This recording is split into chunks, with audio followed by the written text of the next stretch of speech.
They thought I didn't belong here. The HOA board laughed at my beat-up pickup, whispered about my faded jeans, and called me too poor for their fancy neighborhood. They didn't even hide it. They mocked me right to my face. What they didn't know was that the land under their million-dollar homes belonged to me. From the very first HOA meeting, they made it their mission to humiliate me.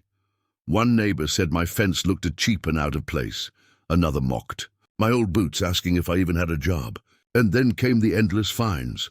$20 for my mailbox leaning, $50 for weeds, even $100 because my truck wasn't luxury enough for their community dot.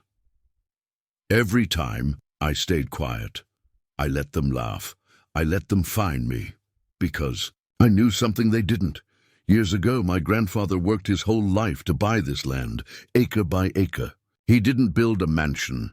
He built a legacy, and when he passed, the deed to every lot in this subdivision came to me.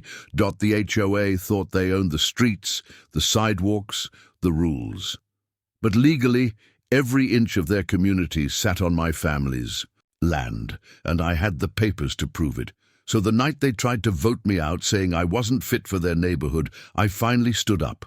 I walked to the front of the room, dropped the deed on the table, and said, "You don't own me. I own you." The room went dead silent. Their smirks vanished. People who mocked me for being poor suddenly realized they were standing on my property. And the best part, I didn't kick them out. I didn't take revenge with anger. I just let them live with the fact that the man they laughed at is the man who holds their future in his hands. If you think that HOA got exactly what it deserved, smash that like button. Comment if you've ever been underestimated or mocked by people who didn't know your worth. And don't forget to subscribe, because this isn't the last time an underdog turns the tables.